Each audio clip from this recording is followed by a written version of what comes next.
오늘 지역 복음화를 위한 전도훈련 교재인데, 전도훈련이 우리가 무작정 하는 게 아니라 우리가 다락방은 성경적 전도를 해야 되기 때문에 그냥 뭐 다른 전도가 다 나쁘다 그런 말은 아닙니다. 그러나 그게 지속이 안 된다는 거예요. 지속이 할 수가 없죠. 그리고 모든 성도가 할 수 있는 전도가 아니고 특별한 사람만 할 수 있는 전도거든요. 근데 성경적 전도는 특징이 지속할 수 있는 것이 특징이고, 또 모든 성도들이 자기가 있는 현장에서 전도를 해야 되고, 이제 진짜 전도를 위해서 부름받은 사람들이 있어요. 바울과 같이. 또 주의 종들, 선교사님들, 이런 분들은 진짜 전도를 해야 되겠죠. 근데 우리는 그냥 전도, 뭐 일반 성도들이 하는 전도처럼 뭐 다락방 몇 개 해가지고 이렇게 하는 게 아니고, 새로운 문을 많이 열어야 되는데, 그 열려면 우리가 뭘 봐야 되냐면 지역을 봐야 되잖아요. 지역에 비어있는 지역이 많다는 걸 이렇게 봐야 됩니다. 그리고 사람이 어장이라는 걸 많이 있잖아요. 교수님들, 선생님들, 이렇게 또 무슨 사업하는 분들은 그 자체가 어장이잖아요. 거기에 사람들이 모여드는데 자기 현장을 놔두고 딴 데 현장을 갈 수가 없잖아요. 물론 가도 됩니다. 시간 여유가 있는 사람은 얼마든지 할 수 있겠지만 그런 상황이 못 되잖아요. 근데 우리가 이걸 제가 이 말씀 들을 때가, 그때가 어느 때냐면 무슨 메시지가 나왔냐면 순회라는 메시지가 나왔어요. 35장을 이렇게 세우라는 거예요. 35장을 찍으라는 거예요. 그리고 한번 돌아보라는 거예요. 돌아보라는 게 그냥 정신병자처럼 도는 게 아니고, 그 현장에 가보면 이 현장에도 말씀 운동하는 현장이 필요하구나. 교회가 물론 있어요. 그런 지역에 들어가 보면. 근데 교회가 굉장히 다 나약하고 굉장히 힘이 없는 그 모습이 있습니다. 제가 현장을 도울 때 그때도 한 지역에 들어가 보니까 교회는 저 산 꼭대기에 조립식으로 해놨는데 다 쓰러져 가는 교회예요. 지금은 가보니까 조립식으로 깨끗하게 해놨던데, 그때 당시에는 다 쓰러져 가는 교회고, 그 밑에는 큰 절간이 동네 한가운데 딱 있는 거예요. 제가 안 돌았으면 그런 현장을 못 봤을 거 아니야. 그런데 내가 거기를 그냥 지나칠 수가 없더라고요. 제가 하나님 앞에서 너무 가슴이 답답하고, 너무 막 뭐라고 해야 되나, 우리가 내 교회 하나 전도를 위해서 사는 존재가 아니구나, 이런 생각이 막 들어왔어요. 내가 뭐 불교가 잘못됐다는 말이 아니잖아요. 응? 그걸 통해서 구원 역사가 이루어진다면 우리가 불교를 믿어야 되겠죠. 근데 교회는 역할을 못 해가지고 목사님이 생활이 안 돼서, 지금은 이제 그런 것들이 잘 없는데, 옛날에는 약만 파는 사람이 있어요. 약방이라고. 약사가 없어요. 약사가 아니죠. 그냥 약만 떼다가 구막가게처럼 누가 무슨 약 달라 그러면 그거 주기만. 그런 지금은 이제 의료보험이 이제 굉장히 법적으로 완성이 돼가지고 의사 처방 없이는 약을 못 주잖아요. 어떤 약도. 근데 그때는 그냥 약만 파는 그런 약방을 목사님이 하시더라고요. 생활이 안 되니까. 그리고 절간은 동네 한복판에 막강하게 영향을 주는 거죠. 그래서 제가 그걸 쳐다보고 매주 그 현장을 들어가서 전도한 적이 있습니다. 그런 현장이 쫙 깔렸다는 걸 보면 알아요. 우리 현장을 안 가보고 자꾸 한 곳에만 그냥 집중하고 그러니까 안 보이는데, 그런 지역에 들어가서 어떻게 일꾼을 찾고 어떻게 일꾼을 세우는 전도를 하느냐. 내가 매주 들어갈 수 없잖아, 그 먼 거리를. 그래서 그 현장에 있는 일꾼을 찾는 것이 우리가 전도훈련의 또 가장 귀한, 예수님이 말씀한 대로 제자 세우는 전도를 하라는 그런 이유가 있는 거죠. 그래서 이 교재가 그런 부분에서 일꾼을 어떻게 찾아야 되느냐, 우리의 시선의 관점이 어디에 있어야 되느냐. 우리 전도하다 보면 대부분 막 영접을 시켰냐 안 시켰냐, 뭐 영접 몇 명 시켰냐, 뭐 다락방이 열렸냐 안 열렸냐, 거기에 초점을 맞추는 거예요. 그걸 초점 맞추면 안 돼요. 이 다락방을 지속할 수 있는 일꾼을 우리가 있냐 없냐 이걸 중요시 봐야 되죠. 그래서 일꾼이 없는 지역에 일꾼을 세우는 그런 전도 전략이 바로 우리가 지금 하고 있는 지역 복음화를 위한 전도 훈련 교재. 이게 이제 어떻게 보면 이게 팀 사역 전도죠. 내가 내 현장에서 다락방을 해보니까 저쪽에도 다락방이 이랬으면 좋겠다. 그래서 일꾼을 좀 만나서 이렇게 팀 사역 해보는 그런 현장이나 마찬가지죠. 그래서 제2과 하나님은 어떤 일꾼을 찾으시느냐. 사도행전 21장 20절 24절에 사도 바울이 가이사 앞에 서야 된다 이런 고백을 했죠. 우리는 땅끝까지 가야 될 이유가 있는 거기 때문에 그냥 가는 게 아니고 일꾼을 세워가면서 가야 되지 그냥 가는 게 아니잖아요. 그래서 초대교회부터 지금까지 하나님은 다음과 같은 일꾼을 크게 높이 들어 영원한 축복으로 사용하셨다. 그럼 어떤 일꾼을 하나님 원하시느냐. 모든 사건을 예수 생명의 사건 속에서 보는 자. 다시 말하면 하나님은 아담이 죄를 지자마자 아담에게 따질 시간도 없어요. 창세기 3장 15절 바로 여인의 후손을 보내서 사단의 머리를 밟아 짓밟겠다. 우리에게 이게 원시복음이라 하죠. 최초복음이라고 해요. 창세기 4장에 예배를 드리는데 예수 생명의 원리로 예배를 드려야 되잖아요. 그 생명을 살리려면 예배마다 피의 예배가 있어야 돼요.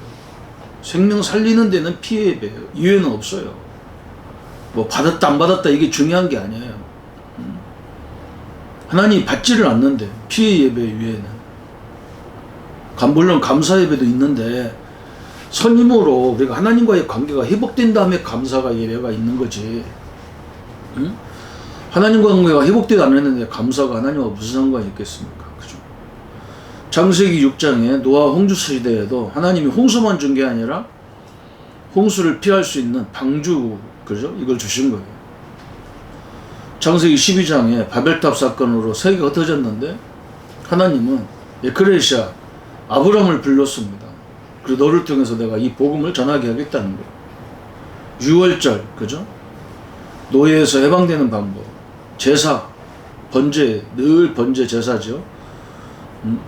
왜 예배가 필요하고 왜 제사가 필요합니까? 일단 흑암이 무너져야 된다는 얘기죠. 요한일서 3장 8절에 하나님 아들이 오신 것은 결정적인 이유는 죄 문제도 해결해야 되고 하나님 만나는 길도 열어야 되지만 이 마귀의 일을 멸하는 가장 중요한 거죠. 마가복음 10장 45절에 예수님이 그래서 우리를 위해서 대신 십자가에 대속물로 죽으셨다. 그래서 모든 사건을 예수 생명 사건으로 볼 수 있는 사람. 이 사람을 하나님이 쓰시는 거죠. 또 예수 구원의 축복을 누리는 자. 우리에게 제일 축복이 뭐냐? 나 같은 사람이 제일 축복이 뭐겠어요? 하나님의 자녀가 되고 하나님 나와 함께 하는 것이고, 그죠? 또 우리를 전도자로 부르신 이 축복을 아는 자입니다. 우리가 잘나서 부르고 뭐 똑똑해서 그런 게 아니에요. 제일 머리 좋은 사람들은 이 말을 못 알아들어요. 이상하게. 그렇잖아요.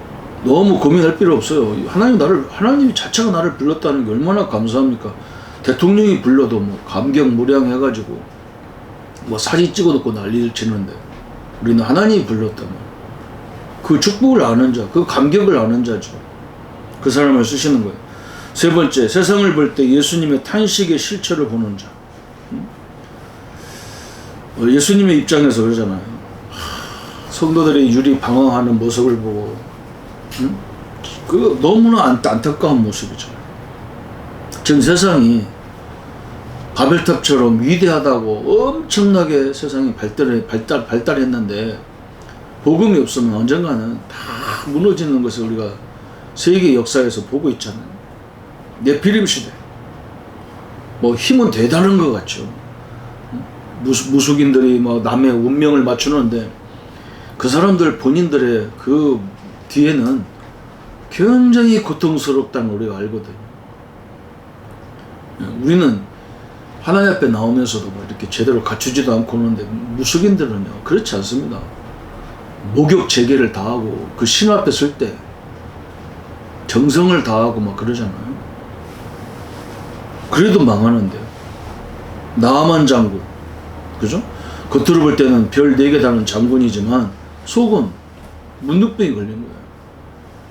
지금 세상 사람들은 겉으로 보면 잘 사는 것 같고 대단한 것 같지만 속은 늘 진급에 밀리고 후대에게 밀리고 세상의 문화에 밀리고 이 죽을 지경인 겁니다.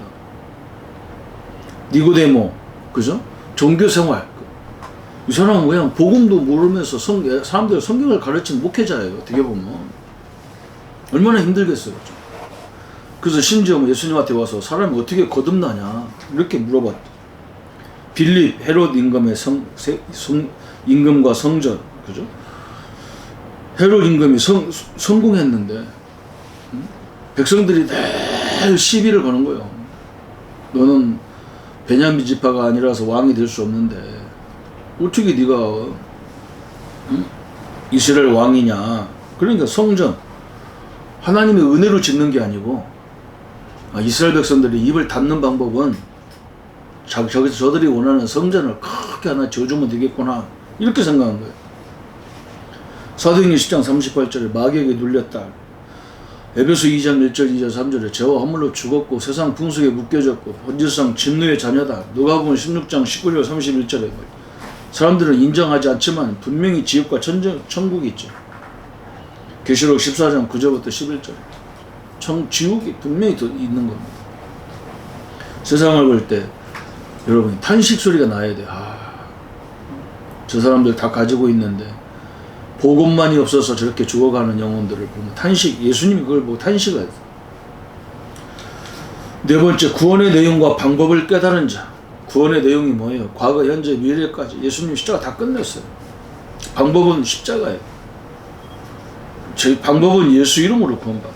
전도는 쉬울 뿐만 아니라 능력, 축복, 영적 전쟁이죠. 마귀 자녀를 뺏어오는 거니까 영적 전쟁이에요. 예수님의 가장 중대한 부탁이 무엇인지 아는 자. 그래서 이 복음을 전하는 일꾼을 보내달라고 기도해라. 우리한테 그런 말씀하셨어요. 또 예수님이 능력을 항상 공급받는 길을 아는 자. 예수님이 어느 때 가장 역사하느냐, 뭐 할 때 역사하냐 말이에요. 그죠? 우리가 현장에서 성령 인도받기 위해서 또 이 제자를 세우기 위해서 생명을 살리는 일을 할 때 가장 하나님의 능력이 역사하는 거죠. 예수님의 권세는 우리의 권세임을 실제로 아는 자. 그래서 예수님이 이 땅에 마귀 일을 멸하고 죄 문제 해결하고 지옥 문제, 저주 문제 해결하러 오셨는데 우리에게 오자마자 우리를 부르신 이유가 그 권세를 주신 거예요. 이제 우리 보고 가서 하라는 거예요. 이 권세를 사용하라는 거예요. 그런데 우리가 사용하지 않는다. 이런 사람을 세우면 안 되겠죠. 그죠? 역사의 시작과 결말을 아는 자. 그래서 언제 결말이 옵니까? 이 복음이 다 딴 것까지 증거되는 후에 끝이 온다는 걸 아는 사람을 하나님 찾으시는 거예요. 우리가 이런 복음을 전해보면 이런 감격이 있는 사람이 있단 말이에요. 내가 세상을 위해서 살아도 중요하지만 이 복음 때문에 살아야 되겠다. 내가 뭘 해도 이 복음 때문에 해야 되는구나. 여기 깨달은 자를 하나님이 쓰시는 거예요. 그런 일꾼을 만나야 되고 그런 일꾼을 만나는 것이 응답 중에 최고의 응답이죠. 이 축복을 누리는 우리 성도님들 되시기를 바랍니다. 하나님께서 우리에게 가장 중요한 일꾼을 만나는 응답을 허락하셔서 우리 교회가 아니고 우리 교단이 아니라 이 대한민국 전역에 전 세계 현장에 이 복음을 아는, 이 복음을 전하는, 이 복음 때문에 사는 일꾼들을 허락하여 주옵소서. 그래서 하나님 최고의 응답이 일꾼이고 일꾼 세울 때 하나님의 권능으로 역사하는 것을 보게 되고 하나님이 뭘 가장 기뻐하는지도 이 전도를 통해서 알게 되기에 하나님 우리의 삶행이 이 1천만 일꾼들을 세워서 237 5천 종족 살리는 응답의 문을 열게 하여 주옵소서. 예수님의 이름으로 기도합니다. 아멘.